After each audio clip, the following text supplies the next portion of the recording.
Welcome to this short recorded presentation on the RACHP Apprenticeship. To assist with follow-up, please see the Building Services team on this slide. It consists of myself, David Pye, Lead Technical Advisor for BSc, Salim Vizram, Lead Industry Manager for BSc, and Rob Mallender, Technical Advisor for BSc. So let's look at the agenda. We'll do a quick recap on the assessment plan. We'll discuss then the professional interview, the journal, and the synopsis. All the requirements in the EPA come from the assessment plan. This is on the iFate website, and please also note a revised version for new starts due October 2024. Now let's have a look at the assessment plan in a bit more detail. So what is the professional interview?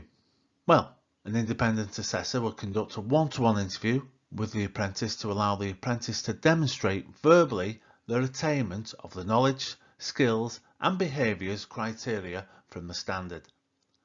The discussion will be based upon evidence detailed in the synopsis of the apprentice development journal, which must have been submitted to the EPAO at least 4 weeks before the interview takes place. The apprentice can bring a copy of the journal synopsis into the interview.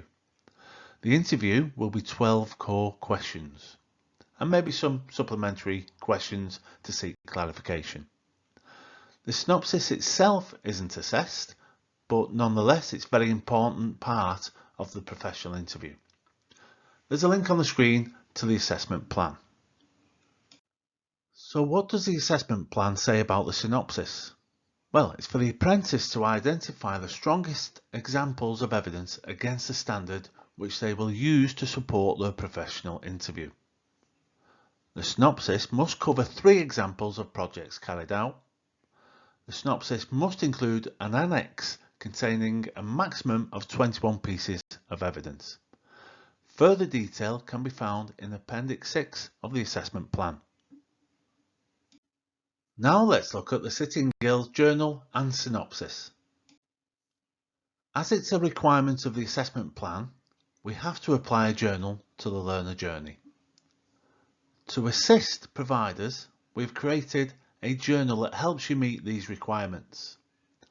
This can be found on our website searching 6090 and clicking on the EPA accordion.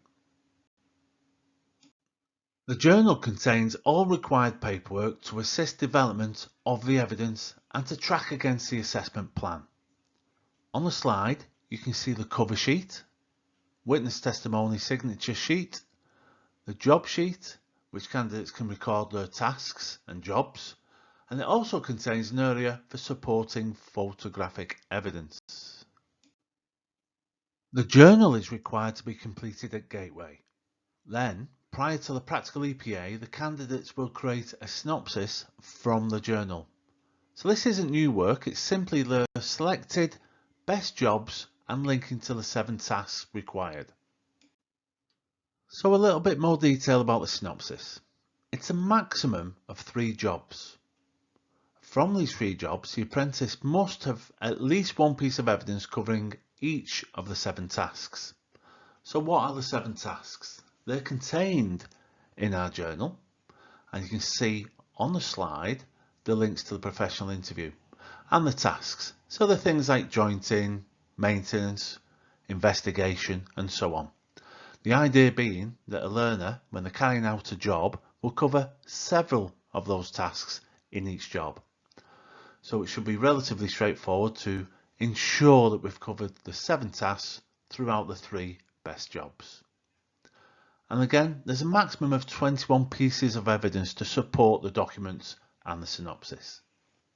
All the evidence items must be referenced to tasks 1 to 7 and the knowledge, skills and behaviours and be submitted against those. To help bring the synopsis together, we've created a checklist. So before submitting, it's worthwhile sitting down with the checklist, which you can find in the journal, and going through each of the requirements, ticking them off. Once you've ticked every requirement, you know it's ready to submit. The professional interview. As you can see on the slide, Appendix 1 of the journal guides you when linking evidence to the KSBs. The interview will then cover themes, as you can see in Appendix 3. So, for example, a theme of the interview will cover health and safety. If a candidate demonstrates following safe working practice behaviours, they will meet the pass criteria.